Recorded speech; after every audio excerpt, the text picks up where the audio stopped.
Revolution educare YouTube চ্যানেলে তোমাকে স্বাগত।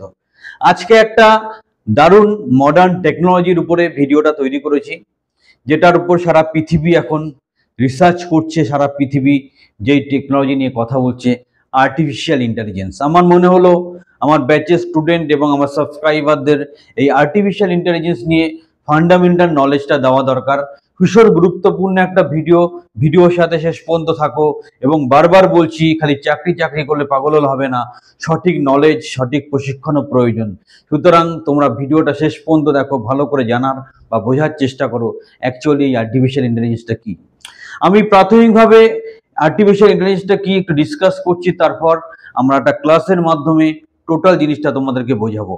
দেখো, এখন আর্টিফিশিয়াল ইন্টেলিজেন্স সারা পৃথিবীকে গ্রাস করতে চলেছে। এটা কি? বেসিক্যালি পূর্ব নির্ধারিত কিছু সিদ্ধান্ত, কিছু ডেটা, সেগুলোকে অ্যানালিসিস করে কোনো অটোমেটিক ডিসিশন যখন নেওয়া হয়, সেটাই হচ্ছে আর্টিফিশিয়াল ইন্টেলিজেন্স। মানে হচ্ছে যে আগে থেকে কিছু ডেটা, কিছু অভিজ্ঞতা আগে প্রোগ্রামিং এর মাধ্যমে কোনো সিস্টেম মানে কম্পিউটারে স্টোর করা আছে, এবং বর্তমান পরিস্থিতি যেভাবে আসছে সেটাকে আর্টিফিশিয়ালি বা মেশিনের মাধ্যমে সিদ্ধান্ত নিয়ে কোনো একটা কাজ করা হচ্ছে। যেমন আমরা খুব জেনারেলি দেখি, এখন যে কোনো ব্যাংকের বা যে কোনো জায়গাতে আমরা যখনই ওয়েবসাইট খুলি, তখন আমাদের একজন অ্যাসিস্ট্যান্ট, অনলাইন অ্যাসিস্ট্যান্ট চলে আসে, যাকে আমরা চ্যাটের মাধ্যমে যোগাযোগ করতে পারি। চ্যাট জিপিটি একটা দারুণ উদাহরণ আর্টিফিশিয়াল ইন্টেলিজেন্সের। তুমি চ্যাট জিপিটিতে খালি লিখে দাও, write a letter for application of job, automatically, যেহেতু ওখানে অনেক রকম ফরম্যাট আছে, ও একটা নির্দিষ্ট ফরম্যাটে তোমাকে লেটারটা দিয়ে দেবে। যেই কাজগুলো বারংবার হয়, যেগুলো অনেকবার হয় বা বারবার প্রয়োজন হয়, সেগুলো আগে থেকেই নির্ধারণ করা থাকে, এবং জাস্ট একটা সিম্পল ইনস্ট্রাকশনের জন্য অটোমেটিক রেজাল্ট চলে আসে। সেটাই হচ্ছে আর্টিফিশিয়াল ইন্টেলিজেন্স। এই আর্টিফিশিয়াল ইন্টেলিজেন্স কখনো ভবিষ্যতের এবং বর্তমানের উপর বেস করে সিদ্ধান্ত নেওয়া হয়, কখনো অতীতের ডেটা কি আছে তার উপর অ্যানালিসিস করে সিদ্ধান্ত নেওয়া হয়। এবং আলটিমেট যে ব্যাপারটা, যেটা হচ্ছে আলটিমেট যে লক্ষ্য আর্টিফিশিয়াল ইন্টেলিজেন্সের, সেটা হচ্ছে উইথ ফুল অ্যাওয়ারনেস ডিসিশন নেওয়া, যেটা লাইক এ হিউম্যান বিং ব্যাপারটা হয়ে যাবে। সেটা হচ্ছে আলটিমেট লক্ষ্য অফ আর্টিফিশিয়াল ইন্টেলিজেন্স। এবার আমরা কি করব, স্ক্রিনে যাব, বিস্তারিতভাবে এই আর্টিফিশিয়াল ইন্টেলিজেন্স নিয়ে আরো কথা বলবো। ভিডিওর সাথে শেষ পর্যন্ত থাকো এবং টোটাল ভিডিওটা মন দিয়ে দেখো। টেকনোলজির সাথে নিজেকে আপডেট করো, নিজেকে আপগ্রেড করো, তবেই এই কম্পিটিশনে তুমি বাঁচতে পারবে, সঠিক চাকরি পাবে। যারা আরো প্রফেশনালি ট্রেনিং বা কোচিং নিতে চাও, আমাদের সাথে যুক্ত হও। আমাদের বিভিন্ন রকম কোর্স আছে, যার মাধ্যমে তুমি তোমার জীবনকে সুরক্ষিত করতে পারো। আমরা স্ক্রিনে যাব, বিস্তারিতভাবে আর্টিফিশিয়াল ইন্টেলিজেন্সের উপর একটা বেসিক আইডিয়া তৈরি করে নেব। শুরু হচ্ছে আর্টিফিশিয়াল ইন্টেলিজেন্স নিয়ে আমাদের সেই ক্লাস। আর্টিফিশিয়াল ইন্টেলিজেন্স আমরা এখানে এই ক্লাসের মাধ্যমে জানবো আর্টিফিশিয়াল ইন্টেলিজেন্স আসলে কি, কি ধরনের আর্টিফিশিয়াল ইন্টেলিজেন্স এক্সিস্ট করে, main use of artificial intelligence কোথায় কোথায় ইউজ হয়, এবং আর্টিফিশিয়াল ইন্টেলিজেন্সের কি কি সুবিধা এবং অসুবিধা আছে। What is artificial intelligence? আমরা যদি একটু গুছিয়ে বলি, artificial intelligence AI is set of technologies that enable computers to perform a variety of advanced function. বিভিন্ন অ্যাডভান্স ফাংশন পারফর্ম করার জন্য আমরা আর্টিফিশিয়াল ইন্টেলিজেন্স ইউজ করি, including to ability to see, understand and translate spoken written language, আমাদের লিখিত বা মৌখিক ভাষা সেগুলোকে অ্যানালাইজ করা, সেগুলো থেকে কোনো রেকমেন্ডেশন করা এবং কোনো সিদ্ধান্তে পৌঁছানো, এইসব ব্যাপারের জন্য আর্টিফিশিয়াল ইন্টেলিজেন্স ইউজ হয়। অন্যভাবে ঘুরিয়ে বললে, এটা এমন একটা ব্যাপার যেখানে মানুষের অনুপস্থিতিতে, মানুষের প্রয়োজন নেই, তবু অটোমেটিক্যালি কোনো কাজ হতে পারে এবং অটোমেটিক্যালি কোনো কাজকে সুপারভাইজ করা যেতে পারে। এটাই হচ্ছে আর্টিফিশিয়াল ইন্টেলিজেন্স। কি কি ধরনের আর্টিফিশিয়াল ইন্টেলিজেন্স হয় সেটা আমরা এখন জানবো। প্রথম, রিঅ্যাক্টিভ মেশিন। এখানে কি হয়, এখানে কোনো পাস্ট মেমোরির প্রশ্ন থাকে না, মানে অতীতের কোনো সিদ্ধান্ত এখানে কাজে লাগানো যায় না, শুধুমাত্র বর্তমান এবং ভবিষ্যৎ পরিস্থিতির উপর নির্ভর করে সিদ্ধান্ত নেওয়া হয়। এটাকে রিঅ্যাক্টিভ মেশিন বলে। This type of AI does not the ability to form memories or rely on past experiences to make decision. It is simply guided by present or future but has no knowledge of the past.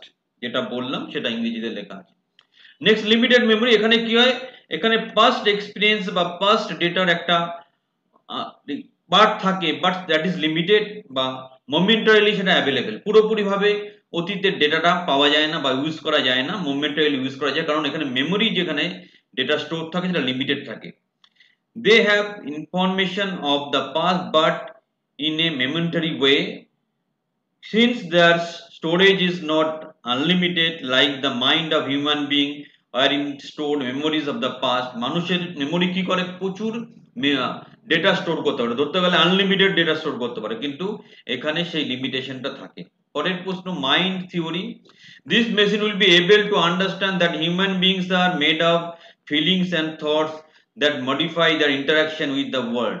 এখানে human beings এর যে চিন্তা ভাবনা বা modify করার যে ইন্টারাকশনের যে modification, সেই ব্যাপারগুলোকে মাথায় রেখে এটাকে, বা মানুষের যে বিহেভিয়ার সেটাকে মাথায় রেখে কিন্তু এই টেকনোলজিটা এখানে কাজে লাগানো হয়েছে, এবং সেখানে সোশ্যাল ইন্টারাকশনটাও ইম্পর্টেন্স দেওয়া হয়েছে। লাস্ট এবং ফাইনাল যে ব্যাপারটা সেলফ অ্যাওয়ারনেস, যেটা আর্টিফিশিয়াল ইন্টেলিজেন্সের মূল লক্ষ্য বা আলটিমেট গোল, সেটা হচ্ছে যে এমনভাবে এই মেশিন ইন্টেলিজেন্সটাকে দাঁড় করাতে হবে যার মধ্যে সেলফ অ্যাওয়ারনেস থাকবে। আত্মসচেতনতা যদি থেকে যায় তাহলে যে কোনো মেশিনই মানুষের মতো কাজ করতে পারবে এবং সেই রোবট আমাদের মানুষের কম্পিটিটর হয়ে উঠবে। এবার কোথায় কোথায় ইউজ হয় virtual personal assistant?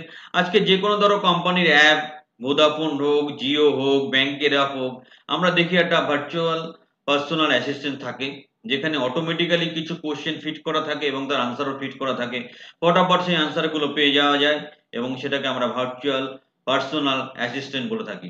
Business and finance, বিজনেসে অনেক সিদ্ধান্ত নিতে হয় অনেক রকম ডেটা অ্যানালিসিস করে, অনেক সিকিউরিটির প্রশ্ন আছে, অনেক সেলফ অ্যাওয়ারনেস এর প্রশ্ন আছে, নতুন অপারেশন কি আছে, নতুন কি কনসেপ্ট আছে, সবকিছু অ্যানালাইসিস করে বিজনেস এবং ফিনান্সে অনেক রকম ডিসিশন নিতে হয়।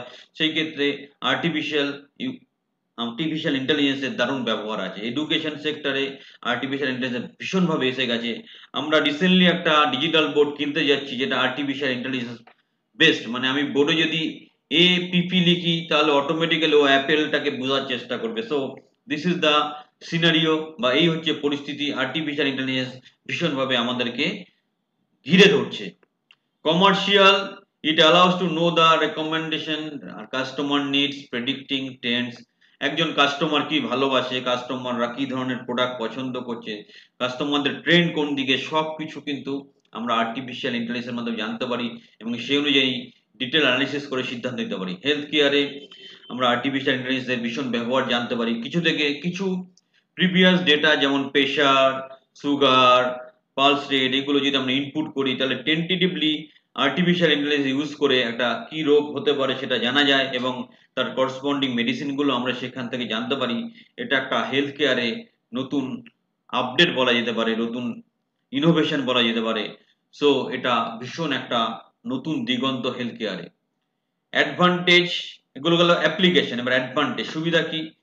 Automation of repetitive work task, একই কাজ বারংবার বারংবার করার জন্য, বা যেই কাজটা রিপিটেড হয়, সেটা বারবার হয়, সেটা মিনিমাইজ করার জন্য artificial intelligence is the best option. Reduce human error, এখানে মানুষের কোনো প্রয়োজন নেই। হিউম্যান থাকলে মানুষ মাত্রই ভুল হয়, সেই ভুল হওয়ার কোনো সম্ভাবনা নেই। মোর রুম ফর ক্রিয়েটিভিটি, এটা যেহেতু একদম মডার্ন, প্রচুর ডেটা, প্রচুর অপশন অ্যাভেলেবেল, তাই ক্রিয়েটিভিটির অপশনটাও অনেকটা বেড়ে যায়। It favours creative process of human being. Increase accuracy, যেহেতু এটা মেশিন ডিপেন্ডেন্ট অ্যানালিসিস তাই এর অ্যাকুরেসিটা অনেক বেশি এবং এখানে রেজাল্ট অনেক অ্যাকুরেট আসে। ডিসিশন মেকিং, যেহেতু এআই এর কাছে প্রচুর প্রচুর এক্সাম্পল বা ডেটা থাকে, সো ডিসিশন মেকিংটা খুব সুবিধাজনক হয় এই এআই এর ক্ষেত্রে। এবার অসুবিধা কি আছে? Difficulty of access to data. For artificial intelligence to work properly, it must have updated with reliable data. যদি প্রপার ডেটা প্রপারলি অ্যাভেলেবেল না হয় তাহলে আর্টিফিশিয়াল ইন্টেলিজেন্স ভালোর থেকে খারাপ হয়ে যেতে পারে। সঠিক সিদ্ধান্তের পরিবর্তে ভুল সিদ্ধান্ত, সঠিক ইনফরমেশনের পরিবর্তে ভুল ইনফরমেশন চলে আসতে পারে। ল্যাক অফ কোয়ালিফাইড প্রফেশনাল, বোঝাই যাচ্ছে এটা একটু টেকনোলজি বেস ব্যাপার, তাই শিক্ষিত লোক ছাড়া এটা হ্যান্ডেল করতে পারবে না। সো ন্যাচারালি জায়গাটা অনেক লিমিটেড হয়ে যাবে। Developing them is expensive, artificial intelligence খুব কস্টলি ব্যাপার, করসপন্ডিং যে কম্পিউটার বা সাপোর্টিং সিস্টেম যেগুলো লাগবে সেগুলো খুব কস্টলি, সেগুলো মনিটরিং করাও খুব কস্টলি এবং সাপোর্টিং মেনটেন্যান্সটাও খুব কস্টলি। ওভারঅল এটা ভীষণ এক্সপেন্সিভ, এটা ডিসঅ্যাডভান্টেজ। তো এই ছিল বেসিক অফ আর্টিফিশিয়াল ইন্টেলিজেন্স। আমরা মনে করেছি যে আমাদের ছাত্রছাত্রীদের এই basic knowledge of artificial intelligence থাকা দরকার, তাই ভিডিওটা তৈরি করলাম। ভিডিওটা ভালো লাগলে অবশ্যই লাইক দাও, শেয়ার করো এবং দারুণ দারুণ পড়াশোনার খবর, কেরিয়ারের খবর, মোটিভেশন খবর পাওয়ার জন্য চ্যানেলটার সাথে যুক্ত থাকো। সবাই ভালো থাকো, হ্যাভ এ গ্রেট ডে।